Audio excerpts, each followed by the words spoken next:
Tomato rice செய்ய போகிறோம். அதனால் வந்து தேவையானது வந்து டொமேட்டோ, ஆனியன், அப்புறம் இஞ்சி பூண்டு இதெல்லாம் கட் பண்ணலாம்.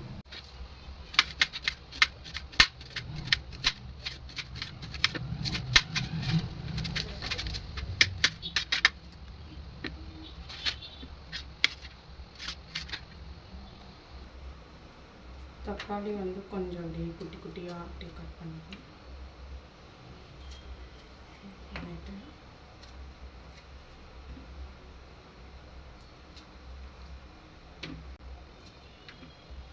பச்சை மிளகா வந்து 2 or 3 பச்சை மிளகா போட்டுக்கணும். அப்புறம் இஞ்சி பூண்டு பேஸ்ட்டு இது பண்ணல, ஸோ அப்படியே இது பண்ணி பேஸ்ட் மாதிரி நம்மளே நசுக்கி போட்டுக்கணும். இஞ்சி பூண்டு கட் பண்ணிவிட்டு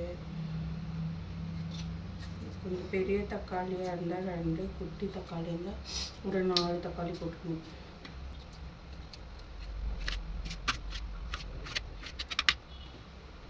ஸோ நான் வந்து ஒரு பெரிய தக்காளி 3 தக்காளி போட போகிறேன். கொஞ்சம் தயிர் இதெல்லாம் ஆட் பண்ணதுனால ஸோ நம்ம இந்த டேஸ்ட்டுக்காக கொஞ்சம் 3 தக்காளி பெரிய சைஸ் இந்த மாதிரி சைஸில் வந்து 3 தக்காளி போட்டுக்கணும்.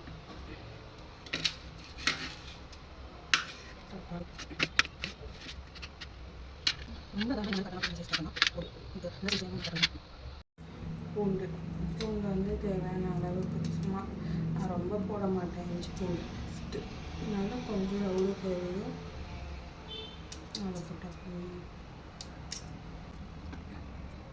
பூண்டு வச்சுட்டு அப்புறம் இஞ்சி சும்மா இவ்வளோ இஞ்சி போட்டால் போதும். அப்படியே அதெல்லாம் நைஸாக நசுக்கி இஞ்சி பூண்டு பேஸ்ட் மாதிரி பண்ணிவிட்டு போட்டு செய்யணும்.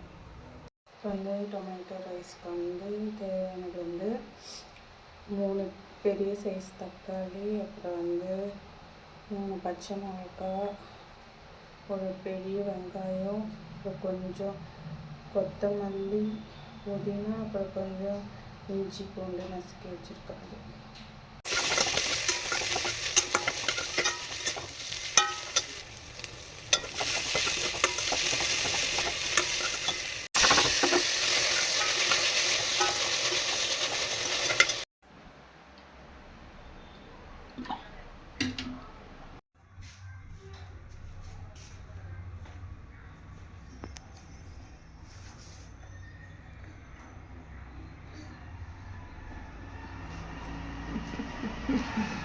इकडे